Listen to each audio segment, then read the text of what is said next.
Academy, India's top coaching institution for civil services preparation. Join us online to get most enriching experience from best faculty with excellent notes and specially designed courses. To join the batch, download Nandi Pius Academy app from Google Play Store. For more information, contact 9511 280 465. Hello friends, welcome you all to Nandi Academy. Now, today's daily answer writing challenge, question number 1. A very interesting question which we are right now going through.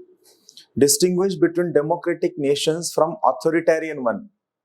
In India, to curb the elected authoritarianism, how important is it to develop an institution for citizens' inclusion in governance?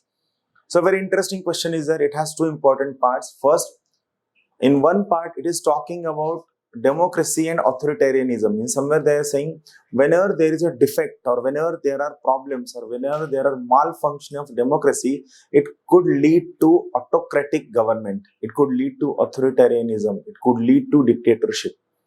So they are saying that distinguish between these two types of ways of the governance, and also simultaneously they are asking you to explain, discuss, need, types and various institutions through which a citizen can participate in the governance. So a very clear-cut focus is there, but the only thing in these kinds of questions, you have a lot of data and it becomes very, very difficult to write what to write and what not to write. That's why this question is very, very important. So let's go into the question and what it says. First thing, what is locus of the question? So basically democracy and authoritarianism or autocratic or dictator government is the locus, first thing. Then what is focus? How to ensure accountability of democratic nations.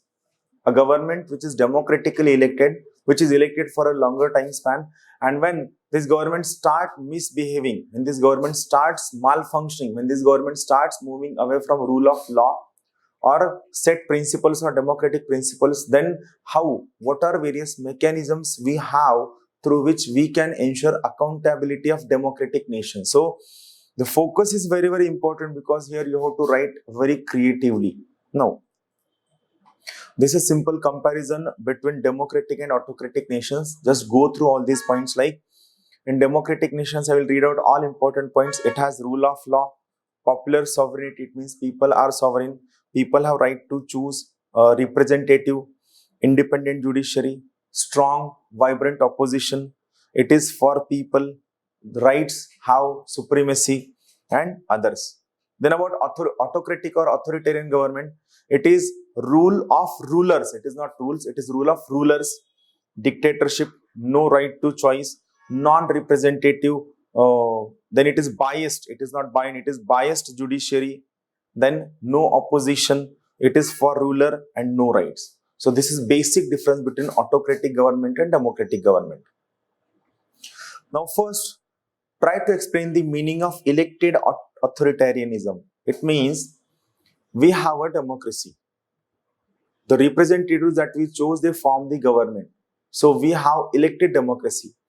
But this elected democracy, when they start flaunting the norms, rules, regulations, constitution, and when they start misusing powers given to them, then it becomes an elected authoritarianism. It means elected representatives are not behaving as per democratic norms, rules and regulations, but they are acting as per their own ideology, their own belief, their own whims and fancies, and they are misusing the power, authority given to them. They are not giving any respect to the constitution. Then it becomes an elected authoritarianism. They are not giving any significance to independent constitutional offices. They are misusing their positions. Then it becomes elected authoritarianism. So first you have to explain what is the meaning of elected authoritarianism. Then what are various institutions which are available for citizens' inclusion in governance and their development must be explained. So I will give you the names of various institutions which are there for citizens' involvement in governance to make democracy participatory, to reduce this impact of elected authoritarianism. One is Panchayat Raj institutions. We have given constitutional status to urban local government and rural local government through 73rd and 74th Constitutional Amendment Act, through which we have right to self-govern, that is Panchayat Raj system. Then we have right to information, which is a fundamental right. Free and fair elections, also regular and periodic elections. Then right to recall, right to service approach, which is in news recently. So civil society organization, participation, flourishing, mature civil society organization, independent judiciary, rule of law, and constitutionalism. So all these are important points which go towards the elected democracy. Now, question number 2. What do you understand by V-shaped recovery? First point, does the recent data post-pandemic show lofty increase in GDP indicates a V-shaped recovery for the Indian economy? Critically examine. So it is very interesting question. Now see, locus is V-shaped recovery and focus is, are we moving towards V-shaped recovery? No. V-shaped recovery, a simple concept is there. Suppose this is your normal growth path. Due to pandemic, your growth has fallen down. But again rebound to same level. It is a V-shaped recovery. I will be attaching a small video, a small one-line definition about V-shaped recovery. Along with this video, just go through that V-shaped recovery. So this is V-shaped recovery, and they are saying, are we moving towards V-shaped recovery? Did we come to normal level? Are we having lofty GDP, whatever GDP growth rate that we are seeing, is it normal? So it's not the case. Recently, in one of the editorial given by ex-governor of Reserve Bank of India, Mr. Durravi Subbarao, he said that India is going through a K-shaped recovery and not through V-shaped recovery.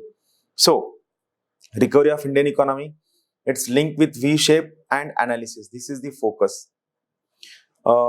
Just I have explained you what is V-shaped recovery. I will be giving you again K-shaped recovery, meaning of K-shaped recovery also.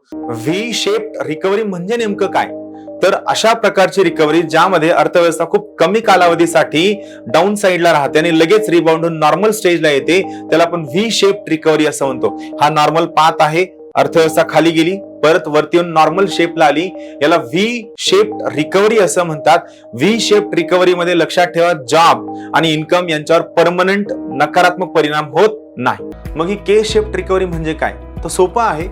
जेव्हा अर्थव्यवस्थेचे वेगवेगळे क्षेत्र वेगवेगळ्या दराने, वेगवेगळ्या वेळी आणि वेगवेगळ्या मॅग्निट्यूडनं recover होत असतात, त्याला आपण के शेप्ड रिकव्हरी असं म्हणतो. मित्रांनो लक्षात ठेवा, के शेप्ड रिकव्हरी मध्ये असमानता वाढत जातात. So these 2 points are there where you could definitely get a question.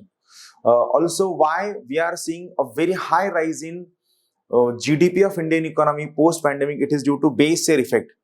What is base year effect? In simple term, it says that when your growth is seen in a very disproportionate higher quantity, it is not due to your growth, but it is due to base year effect, that your previous year's growth or your previous year's base is so low that whatever growth you are having, it looks very higher. So this base year effect is one of the most important reason behind the lofty growth rate of Indian GDP's growth. Then you have to explain problems for Indian economy post-pandemic era, and how to overcome these problems must be explained by taking in cue K-shaped recovery of the Indian economy. So that's all from my side. Keep watching and keep sharing the videos. Thank you. Have a good day. Nandip Academy, India's top coaching institution for civil services preparation. Join us online to get most enriching experience from best faculty with excellent notes and specially designed courses. To join the batch, download Nandip IAS Academy app from Google Play Store. For more information, contact 9511 280 465.